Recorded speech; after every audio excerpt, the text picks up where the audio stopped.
ஹல்லேலூயா ஆமென் ஹல்லேலூயா ஹல்லேலூயா ஆமென் ஹல்லேலூயா.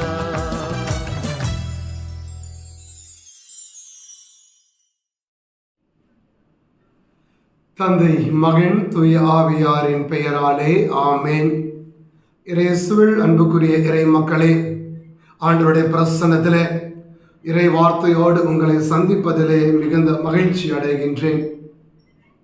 அன்பாதவர்களே, ஒரு வயதான தகப்பன் ஒருவர் ஆற்றங்கரையோரமாக சில விதைகளை நட்டு கொண்டிருக்கின்றார். அவ்வாறு நட்டு கொண்டிருக்கிற வேளையிலே அந்த வழியில் சென்ற சில இளைஞர்கள் கேட்கிறார்கள், ஐயா என்ன பண்ணிட்டு இருக்கீங்க? அவர் சொன்னார், தம்பி நான் விதைகள் எல்லாம் நட்டு கொண்டிருக்கிறேன், இதெல்லாம் பழமர விதைகள், இது நன்றாக வளர்ந்து நிறைய கனி கொடுக்கும் என்று சொன்னார்.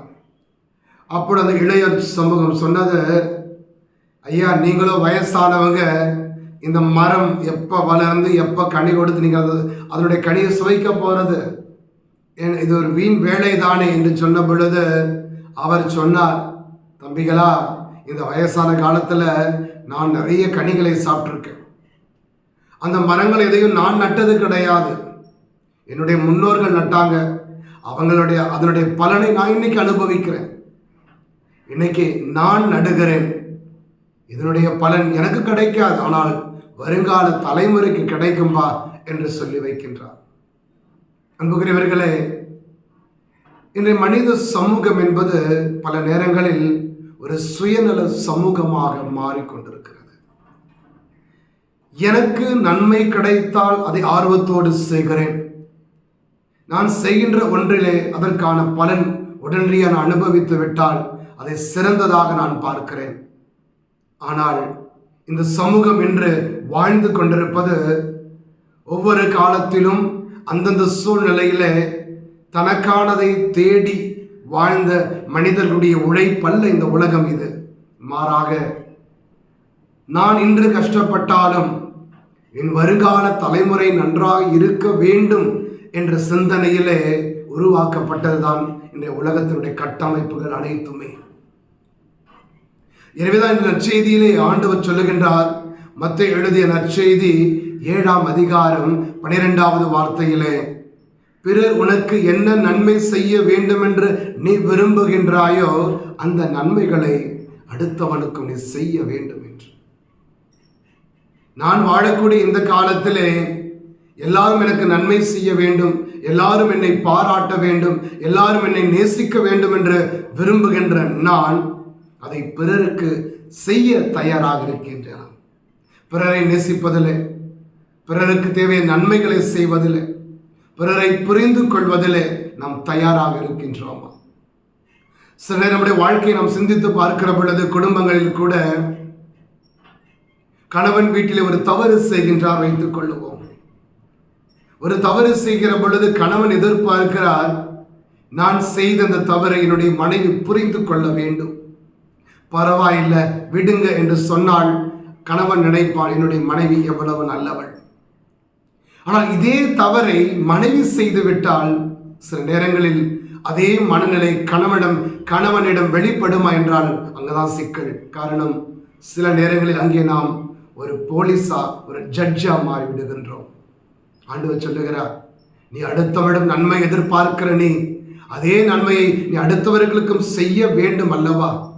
அன்புக்குரியவர்களே, ஒவ்வொரு மனிதனுக்குள்ளும் இறைவன் நன்மையை பெறுவதற்கான ஆவலை மட்டுமல்ல, பிறருக்காக நன்மையாக மாறக்கூடிய ஒரு வாழ்வின் இயல்பையும் நமக்குள்ளே வைத்திருக்கின்றார். எனவே அந்த இயல்பை பயன்படுத்தி கொண்டு நானும் பிறருக்கு நன்மை செய்யக்கூடியவனாக, நான் என்னில் எனக்கு பிறர் செய்ய வேண்டும் என்று எதிர்பார்க்கின்ற அந்த நன்மைகளை நானும் பிறருக்கு செய்யக்கூடியவனாக மாற வேண்டும். குறிப்பாக இன்றைய காலகட்டம் என்பது அன்புக்குரியவர்களே, மனித சமுதாயத்தில் இன்று மனிதனுடைய வேதனையை கூட வெறும் ஒரு செய்தியாக வாசித்துவிட்டு கடந்து போகின்ற ஒரு வாழ்க்கை நிலை சமூகத்தில் இருக்கிறது. நான் கண்ணீர் வடிக்கிற பொழுது என் கண்ணீரில் அடுத்தவன் பங்கெடுக்க வேண்டும் என்று விரும்புகின்ற நான் வேதனைப்படுகிற பொழுது பரவாயில்லை என்று சொல்லி தட்டி கொடுத்து பிறருக்கு ஆறுதலாக இருக்க வேண்டும் என்று விரும்புகிற நான் எத்தனை பேருடைய வாழ்க்கையில் நான் ஆறுதலை கொடுக்கக்கூடியவனாக நான் மாறுகின்றேன். எத்தனை பேருடைய வாழ்க்கையில் நான் சமாதானத்தை உருவாக்கக்கூடியவனாக நான் மாறுகிறேன். எத்தனை பேருடைய வாழ்க்கையிலே நான் பிறருக்கு நான் எதிர்பார்க்கின்ற ஆதரவை கொடுக்கக்கூடியவனாக நான் மாறுகின்றேன். இன்று பல நேரங்களில் பார்க்கிறோம் அன்புக்குரியவர்களே, சாலையில் ஒரு மனிதன் அடிபட்டு கடந்தால் கூட அதை வெறும் ஒரு வேடிக்கை பார்க்கும் நிகழ்வாக கண்டு கொண்டு கடந்து போகின்ற மனிதர்கள். நான் சமீபத்திலே ஒரு நிகழ்வை பார்த்தேன். சாலையில் போய்கொண்டிருந்த பொழுது ஒரு ஆம்புலன்ஸ் போகிறது. ஒரு சிறு குழந்தை அந்த சாலையோரம் நின்று கொண்டு அந்த ஆம்புலன்ஸை போகின்ற ஆம்புலன்ஸை பார்த்து கொண்டு கரம் குவித்து கண்ணு மூடி அந்த ஆம்புலன்ஸில் போகின்ற அந்த நோயாளிக்காக ஜெபிக்கின்ற ஒரு நல்ல குணம் நமக்குள்ளும் அது இருக்க வேண்டும் அல்லவா? நான் அப்படி ஜெபிக்கிற பொழுதுதானே பிறரும் எனக்காக ஜெபிப்பார்கள். நான் விதைக்காததை எப்படி நான் அறுவடை செய்ய முடியும்?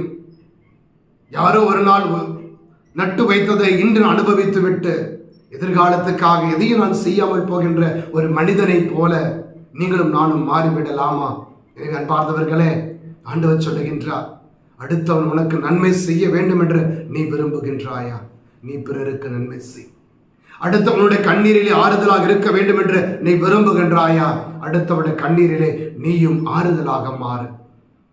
வெறுமனே அடுத்தவனுடைய துன்பத்தை போட்டோ எடுத்து ஃபேஸ்புக்கில் போட்டுவிட்டு கடந்து போகின்ற மனிதர்களாக இல்லாமல் அவனுடைய துன்பத்தில் பங்கெடுக்கின்ற நல்ல மனிதர்களாக வாழ இறையருள் வேண்டி நாம் ஜெபிப்போம். அன்பு தந்தையே இறைவா, மனிதனாக வாழ்வது என்பது நீர் தந்திருக்கிற உன்னதமான கொடை. அதனால் தான் எங்களை உம்முடைய உருவத்திலும் சாயலிலும் எங்களை படைத்திருக்கிறேன். அவ்வாறெனில் உம்முடைய நன்மைத்தனங்கள் எங்களில் நிறைந்திருக்கிறது. அதை நாங்கள் எங்களுடைய சுயநலத்துக்காக மட்டும் பயன்படுத்தி கொள்ளாமல் பிறருடைய வாழ்விலே வெளிச்சத்தை ஏற்படுத்தக்கூடிய வாழ்வின் விளக்குகளாக நாங்கள் மாறிட எங்களை ஆசீர்வதியும். அடுத்தவன் எனக்கு என்ன நன்மை செய்ய வேண்டும் என்று விரும்புகின்றேனோ அதையே செய்வதற்கான அருளும் எங்களுக்கு நீ தாரும் ஆண்டவரே. அடுத்தவன் எங்கள் வாழ்க்கையிலே துன்பத்தை தந்துவிடக் கூடாது என்று எதிர்பார்க்கிற பொழுது நாங்களும் பிறருடைய வாழ்க்கையிலே கண்ணீரையும் வேதனையும் கொடுக்கின்ற மனிதர்களாக மாறாதபடி எங்கள் வாழ்வை உம்முடைய தூய் ஆவியினால் வழி நடத்தும். அன்னை மரியாளே, உன் பிள்ளைகளாக எங்களுக்காக மன்றாடும். ஆமேன். அல்லேலூயா, அல்லேலூயா.